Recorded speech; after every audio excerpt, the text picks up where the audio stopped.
Hoje nós temos como expositor da tarde o nosso trabalhador, nosso irmão Adriano Dal Bosco, dono de uma voz muito bonita, estudioso da doutrina espírita, e hoje vai nos falar sobre o poder da palavra. Então, que possamos ouvi-lo com atenção e que a espiritualidade amiga te conduza, te inspire neste momento, te intua, para que possa passar da melhor forma a mensagem.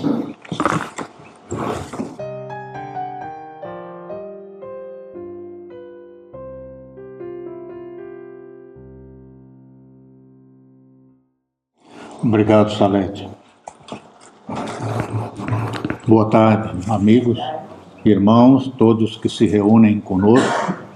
Nós rogamos que o nosso irmão Jesus e todos os seus eleitos estejam conosco nesta tarde, nos inspirando e nos dando as melhores condições para nós continuarmos a nossa vida com força, determinação e coragem.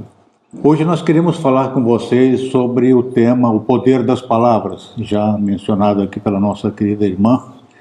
A força que esse tema tem para proferir, o poder das palavras, para proferir maldições, bênçãos, também otimismo e gratidão. E nós baseamos a nossa pesquisa para esse trabalho nesse livro, Vivendo com Jesus.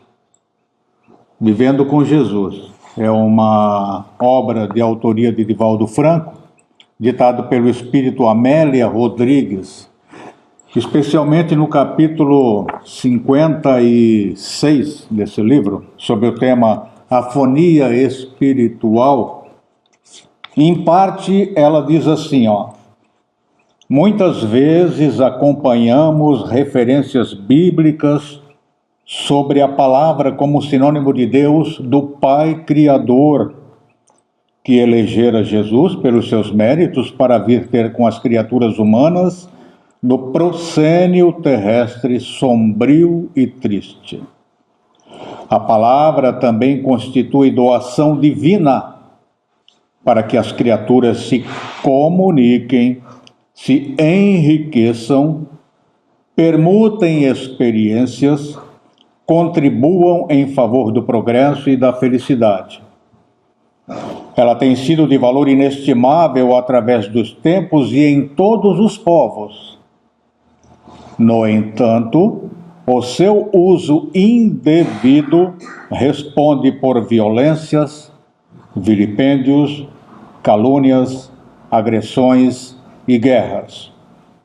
Vestida de luz, rompe a escuridão dos conflitos e abre espaço para a conquista da plenitude. Traduz a inspiração do alto em cânticos de louvor e de glórias, imortalizando os pensamentos e as emoções. Então, queridos irmãos e amigos, nós vemos aqui a expressão da verdade a respeito desse dom que nós temos, que é a palavra. Nós sabemos que as palavras são importantes para nós, porque elas manifestam todos os nossos pensamentos e as nossas emoções. Sabemos como essa questão da sintonia, da afinidade, são importantes para a conexão com o mundo espiritual, que é para o nosso próprio tratamento. Nós sabemos também que a maledicência pode provocar obsessões espirituais. Então, além de falarmos mal, nós ainda podemos estar sendo influenciados, como a gente viu aqui na mensagem de Amélia Rodrigues, podemos estar sendo influenciados por entidades espirituais que desejam prejudicar a nós e também aqueles que nos rodeiam, que estão ao nosso lado. No livro Conduta Espírita, André Luiz nos diz, no transcurso da palestra, o expositor plasma imagens mentais na mente das pessoas. No transcurso da palestra, o expositor plasma imagens mentais na mente das pessoas. Então nós devemos olhar o tamanho da responsabilidade daquilo que nós falamos. Não só nós expositores, como cada um de nós em particular, quando conversamos, quando usamos a nossa fala, a nossa palavra para comunicar. Por isso nós podemos ser mensageiros de bom ânimo, podemos ser mensageiros de esperança, de alegria. Mas a nossa mensagem também pode, por outro lado, transmitir tristeza, depressão, desmotivação ou desagregação. Daí a grande necessidade de estarmos sempre atentos ao que falamos. Se nós prestarmos atenção, vamos perceber no dia a dia como a gente murmura, como a gente reclama. De que forma? A gente fala mal do tempo, fala mal do trânsito, fala mal do governo, fala mal da família, às vezes dos trabalhadores espíritas, em alguns casos extremos, falamos mal até do próprio Criador. Então nós temos o direito de analisar os fatos, analisar as ocorrências, mas não podemos julgar no sentido de uma condenação. Isso está fundamentado no conselho do mestre que diz assim, não julgueis a fim de que não sejam julgados, porque com a mesma medida que medis, sereis medidos. É um alerta. Mas o nosso orgulho, irmãos, faz a gente se achar, né? Muitas vezes. Eu sou o cara, eu me acho. Se achar no direito de falar mal das pessoas. Por quê? Porque a gente se acha melhor do que os outros. Então a gente aponta o dedo, fala mal, critica e chama atenção. Mas por que fazer isso? Porque ainda isso é ainda o fruto do nosso orgulho. Esse mal que corrói as nossas entranhas e atrasa a nossa evolução. Alguns espíritos falam com autoridade sobre essa questão. Alguns deles, como por exemplo o Emmanuel, diz que a língua é semelhante a uma espada que pode provocar muitos ferimentos. Já André Luiz também afirma no livro Sinal Verde que na Terra, muitos encarnados, ou melhor, quando encarnados, nós não conseguimos manter uma conversação edificante por mais de 5 minutos. Olhem só. A gente começa a conversar, daí a pouco a conversa descamba, como se diz, né? Começa a reclamar do calor, reclamar disso, reclamar daquilo, e em menos de 5 minutos nós começamos a falar bobagem. Falar dos outros, falar de coisas que não têm o menor interesse. Já Tiago, na sua epístola, aconselha, irmãos, não faleis mal uns dos outros. Quem fala mal de um irmão, fala mal da lei e julga a lei. E se tu julgas a lei, já não és observador da lei, mas juiz. Será que nós temos o direito de arrogar essa pretensão, esse direito de julgar, de sermos juízes? Certamente que não, né? Porque cada um de nós está na mesma posição.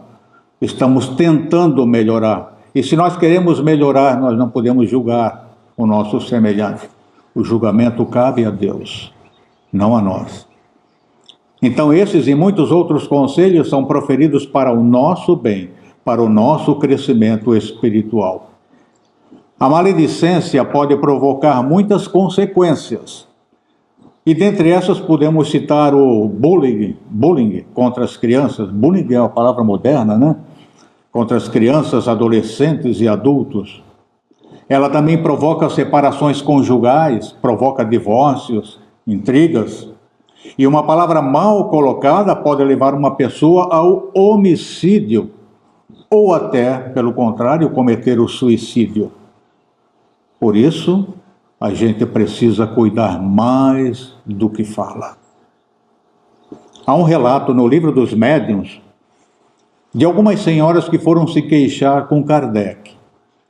E elas dizem assim: Kardec, lá em casa a gente está percebendo a presença estranha de um espírito mau. A gente sente desarmonia e alguns outros problemas. O que Kardec faz? Ele faz uma reunião, evoca o tal espírito e conversa com ele. Depois de algum tempo, essas senhoras retornam e dizem, né? Olha, tinha até melhorado, mas piorou de novo. Continua a influência espiritual. E Kardec mais uma vez resolve ir mais a fundo, então ele novamente evoca o espírito, e o espírito diz que de fato ele frequentava a casa daquelas senhoras, mas que ele tinha se ausentado por um tempo. Mas como elas gostam muito de falar da vida alheia, e ele gosta disso, se compraz naquilo, sentia prazer de estar ali, escutando aquelas coisas. Então ele retornou e ficava ali na casa daquelas senhoras, provocando desarmonias. Entenderam por que, às vezes, nós estamos na casa de irmãos, de amigos, e nós passamos a falar da vida alheia, da família, e a gente não sente um bem-estar, sente às vezes uma crise de consciência, né? Porque isso não edifica, isso não faz bem, nem para nós, nem para aqueles que são os alvos da nossa má língua. Então vejam, não é o que somos, de acordo com o relato aqui mencionado, não é o que somos que atrai os maus espíritos, mas aquilo que falamos e aquilo que pensamos. Ali no mesmo livro dos médiuns, encontramos no item 252 a maneira mais eficaz de afastar os maus espíritos. A prece ajuda, mas não é a melhor maneira. Kardec diz ali que os nossos defeitos dão oportunidade para a ação dos espíritos obsessores, ou seja, a maledicência, a inveja, o egoísmo. Todos esses problemas que a gente tem favorecem a aproximação deles. Por isso, o meio mais seguro de se livrar deles é atrair os bons espíritos. De que forma? Pela prática do bem. A maledicência, irmãos, também pode trazer consigo obsessão espiritual. E só existem obsessões espirituais porque trazemos imperfeições morais. Ainda no livro de A Gênese, Kardec diz que existe uma causa principal para as nossas imperfeições morais. Essa causa é o instinto de conservação, o instinto de autopreservação da espécie. Quais são os instintos de conservação? Nós temos a fome, a sede, o sono, o sexo, nós temos o instinto maternal, também o instinto da agressividade. São muitos. Temos muitos instintos, mas tem um que é muito perigoso, é o instinto do medo. O medo é um instinto necessário e útil porque ele impede a gente, muitas vezes, de cometer loucuras, de cometer coisas erradas. Mas o medo em excesso, irmãos, pode provocar imperfeições exacerbadas, como a avareza e o egoísmo. Pelo medo de passar privações e necessidades, a gente começa a fazer o quê? Acumular bens, acumular riquezas, porque tem medo de que poderá vir no futuro. Mas não é justificável esse medo. Então a gente vai desenvolver, além do egoísmo, da avareza, a cobiça, a ganância e a ambição desmedida, descontrolada. Vamos fazer tudo para ganhar dinheiro, para receber os aplausos da família, para dizer que a gente é bem-sucedido, que a gente é bacana. Será que está certo isso? Porque tudo tem um preço. No devido momento, a conta virá. E o que podemos falar da inveja? O que podemos dizer da inveja? A inveja é o fruto do medo de ser rejeitado, de não ser amado. Tem também a ansiedade, que é o medo do futuro, do que pode acontecer, mas que normalmente não acontece. Então, amigos, queremos lembrar aqui que, juntamente com os nossos protetores espirituais, quando estávamos lá no mundo espiritual, nós planejamos a nossa reencarnação e aceitamos passar por determinados gêneros de prova. E nós compreendemos na ocasião que isso seria bom e apropriado para nós. Por isso não devemos ficar preocupados. Sabemos que Deus é perfeito, soberanamente justo e bom, e nós não iremos passar por nada que a gente não precise passar. Cada coisa que nos advém é porque é necessário para nós. Então, em função disso, por que vivemos ansiosos? Se tudo foi pré-determinado, se Deus é perfeito, tudo o que passamos é para o nosso bem. Se aceitamos nossas provas, por que sofremos com tanta ansiedade e tantos outros males que ferem a nossa alma? Por isso, qual o melhor remédio para o medo? O melhor remédio para o medo é a fé. A fé é mãe de muitas virtudes, conforme nos ensina o Evangelho segundo o Espiritismo. Então, com o poder da fé, a gente vai ser menos avarento, menos egoísta, menos ciumento, menos cobiçoso, menos ganancioso, menos maledicente, menos invejoso, menos tímido, menos covarde, menos omisso e menos conivente com o mal. Não é mesmo? Quando fortalecemos a nossa fé, nós suprimimos todas as dores da nossa alma. Mas, porém, alguém pode estar pensando, né? Eu entendo tudo isso. O problema é que a minha fé é muito pequena e eu não consigo desenvolvê-la. Então, o que eu faço para fortalecer a minha fé, para combater essas imperfeições morais, sobretudo por conta desse instinto de conservação chamado medo? A resposta vem de Jesus: conhecereis a verdade e a verdade vos libertará. De que verdade que Jesus fala aqui? A verdade de saber quem somos, de onde viemos, para onde vamos e por que sofremos.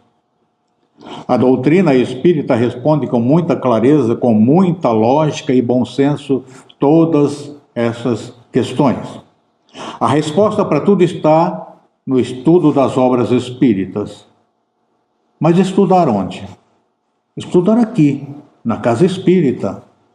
E você pode perguntar, mas eu não posso estudar em casa ou em outro lugar que não seja o centro espírita? Até pode, mas estudar em grupo serve para a nossa proteção. Quando estudamos em grupo na casa espírita, nós nos fortalecemos. E nós precisamos do nosso companheiro para nos avaliar, corrigir, chamar a nossa atenção quando necessário e ajudar-nos a enxergar as nossas imperfeições. Imperfeições que muitas vezes, irmãos, provocam maledicência, orgulho, egoísmo, insegurança, prepotência, complexo de superioridade ou inferioridade, também mágoas, desamor, abandono de si mesmo e estresse. Imperfeições que alimentam, por exemplo, o hábito de contar piadas de mau gosto e que, se nós não cuidarmos, acaba tornando-se um vício.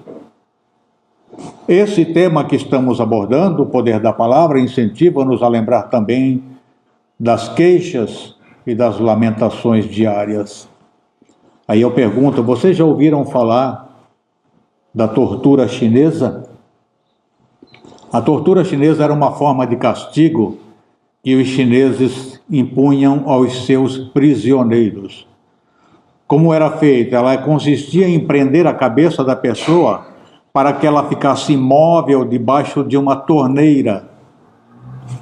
Abria-se a torneira só um pouquinho, para que ela ficasse gotejando, gota por gota, sobre a cabeça do prisioneiro.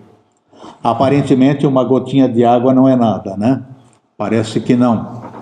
Mas esse pinga-pinga por horas a fio no mesmo lugar, invariavelmente levava a pessoa à loucura.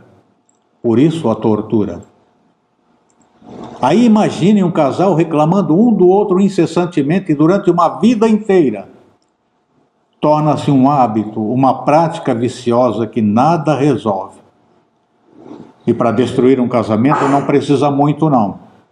É só praticar a tortura da reclamação que a separação será inevitável. Um já não suporta mais o outro, de tanto que se fala, coisas indesejáveis, coisas indevidas. Tem pessoas que reclamam sempre da mesma coisa. Reclamam do espiritismo, murmuram maldosamente sobre a dedicação de alguns companheiros de trabalho, e essas críticas constantes são como gotas d'água que levam as pessoas a perder a paciência e romper relações. Precisamos evitar as fofocas e a maledicência. Se temos algo contra alguém e que nos causou constrangimento, vamos tratar do assunto com aquela pessoa. Na maioria das vezes o problema fica resolvido e para por aí. Mas se você não resolve com ela, mas leva o problema para outra pessoa da sua confiança, um amigo, um irmão, este por sua vez leva para outro e acaba virando, essa questão acaba virando um telefone sem fio. Porque conversas que passam de boca em boca começam de um jeito e acabam de outro e viram um problemão danado. Por isso que mágoas e ressentimentos são considerados coisas graves. São vícios que o espírito traz de outras vidas e que precisam ser eliminados. No livro Nosso Lar, há uma passagem em que André Luiz reconhece ter cometido suicídio involuntário. Então ele começa a se lamentar incessantemente por isso. Quando o ministro Clarencio olha para ele e diz: André, lamentação excessiva é demonstração de enfermidade espiritual. Então não vamos, ficar lamentando insistentemente: porque no passado me fizeram isso, porque teu irmão, tal parente me fez aquilo, e repetindo sempre a mesma ladainha. Vai mudar? Não vai. Vamos deixar para trás o que aconteceu, vamos mirar no futuro, olhar para frente. Então essa admoestação aqui que Clarencio faz a André Luiz serve de lição para nós. Porque a maioria de nós traz de outras vidas velhos hábitos que precisamos desarraigar da nossa personalidade. Há manias ou vícios comportamentais tão graves e sérios que nos levam a ser tratados e considerados como pessoas de difícil convivência, pessoas inconvenientes. Feliz o cachorrinho.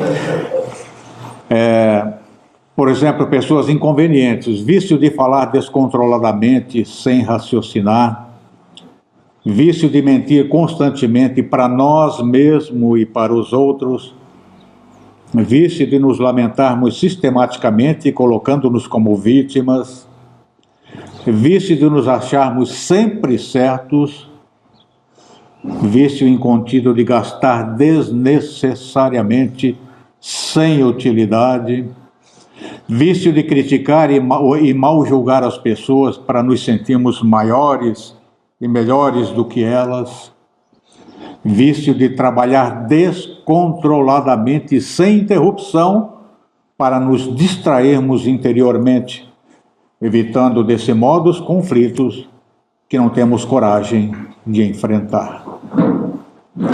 Então, quaisquer que sejam os motivos e as origens dos nossos velhos hábitos, precisamos ser sinceros e fazer uma autocrítica, indagando por que somos dependentes emocionalmente e qual é a forma de nos relacionarmos com essa dependência.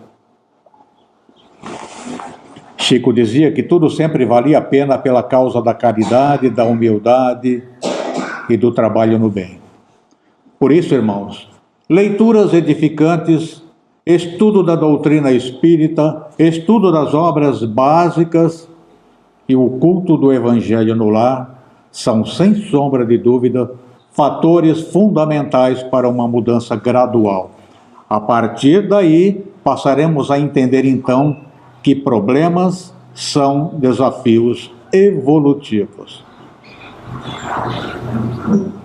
Vamos exemplificar considerando a relação com os nossos filhos, a educação dos nossos filhos, como funciona essa relação, como nós nos portamos diante de assuntos sérios com os nossos filhos, porque palavras mal proferidas podem afetá-los para o resto das suas vidas. Tem pai que olha para o filho e diz: olha, você não vai ser nada na vida. Você não sabe de nada. Olha para o seu irmão, por que você não faz como ele? Jamais façamos isso, jamais. São espíritos completamente diferentes, assim como nós somos todos completamente diferentes um do outro. Por isso não devemos fazer comparações. A palavra dos pais tem muita força. Por isso devemos usá-las sempre para abençoar os nossos filhos, jamais para maldizer. Certa ocasião, numa das suas palestras, Alberto Almeida, médico e conferencista espírita, disse que se um filho nosso costuma tirar nota 5 na escola, no dia que ele tirar nota 7, precisamos fazer uma festa. Uma festa para comemorar, elogiar as pequenas conquistas, porque às vezes ele pode não ser um intelectual, mas poderá ser um grande empresário, um ótimo profissional em alguma outra atividade, ou quem sabe até mesmo um excelente trabalhador espírita. Por outro lado, irmãos, precisamos também desenvolver em nós o sentimento da gratidão, o nobre sentimento da gratidão. Gratidão pelo amor de nossos pais, gratidão por Jesus, pelos nossos queridos espíritos protetores, esses amigos que nos amam incondicionalmente e às vezes até mais do que as nossas próprias mães, dedicam uma vida inteira para estar ali ao nosso lado, par e passo, não só nessa existência, como em várias existências. Gratidão pelos nossos amigos, em especial os amigos espíritas, que marcham conosco nessa caminhada desafiadora. Os amigos espíritas formam nossa segunda família. E como é bom estar junto de vocês, partilhando nossas experiências e encorajando-nos mutuamente. É verdade que nós não somos muitos, se nós compararmos com algumas casas espíritas que abrigam centenas de trabalhadores. Ainda assim, mesmo sendo um grupo pequeno, precisamos manter a união. Às vezes, no afã de aperfeiçoar os trabalhos, de corrigir os irmãos, nós tecemos críticas, mas é preciso ter paciência. Paciência, benevolência, porque isso também é caridade.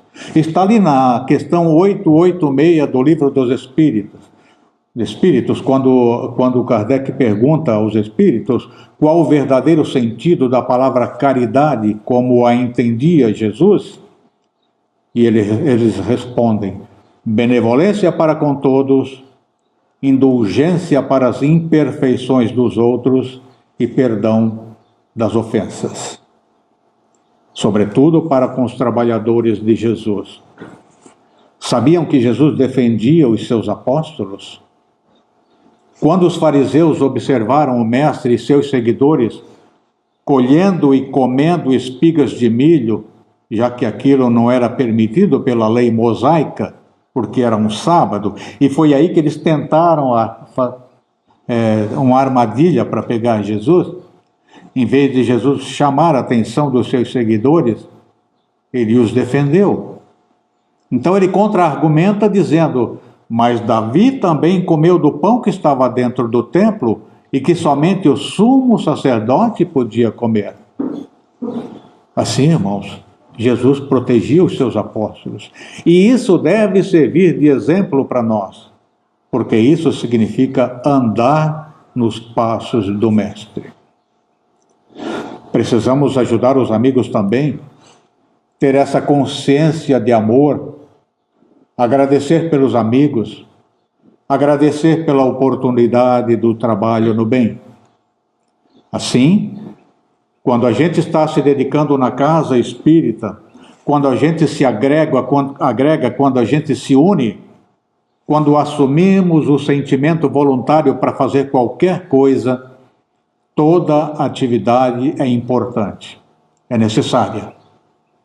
Às vezes pode ser tarefas simples como varrer o chão, limpar os banheiros, esvaziar as lixeiras, ou ainda empilhar as cadeiras ao final dos trabalhos, fechar as janelas, apagar as luzes, cuidar do jardim. São coisas simples, mas que precisam ser feitas, e ser feitas com amor, com sentimento de gratidão por esse privilégio que nos é concedido pelo mundo espiritual. Há tanto por fazer. E quando a gente está trabalhando no bem, a bem dizer, estamos dando as mãos aos espíritos amigos que ficam felizes, com certeza, em estar unidos conosco nesse mesmo ideal. Por isso, quanta coisa boa a gente pode fazer em retribuição a tudo o que a gente recebe.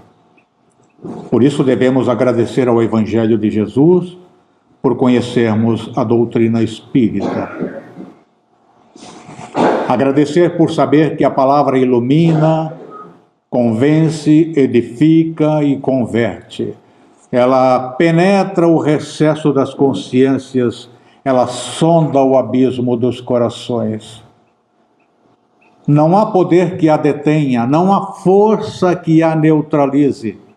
Basta que a palavra seja a expressão da verdade. Não são as balas que vencem o despotismo, mas a palavra. Ela é como a fé, remove montanhas. A queda da Bastilha, lá no passado, na França, símbolo augusto da liberdade dos povos, é um dos seus feitos gloriosos. A boca dos canhões, vomitando fogo, não apavora tanto quanto o reduto das iniquidades. Não tanto quanto a boca do homem que proclama a verdade. Podem acabar com os livros, tirar todos os livros da face da terra. Podem destruir e fechar as portas de todas as editoras e gráficas. Podem destruir todas as tribunas pelas quais nós usamos para proferir a palavra e a mensagem. O que vai acontecer, se isso for feito? O mundo mergulhará no abismo. Por quê? Porque a palavra é o dom por excelência.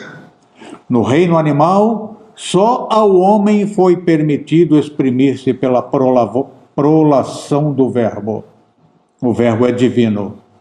O verbo se fez carne e habitou entre nós. O pensamento é força, é poder, é energia, e a palavra é o seu veículo. Nada se faz no plano em que vivemos sem a sua valiosa e indispensável atuação. Empreguemos, portanto, a palavra para o fim nobre a que se destina: revelar o nosso sentimento, exprimir os anelos e anseios da nossa alma. Honremos a palavra, divinizando-a em nossos corações. Que ela seja em todas as emergências da nossa vida a expressão fiel e sincera do que realmente existe no nosso interior. Só assim cumpriremos o dever que a todos nós assiste de espancar as trevas, de combater o vício, o crime, as moléstias e todos os demais flagelos da humanidade. Bendita seja a palavra. Jesus a definiu como a verdade que sai da boca de Deus.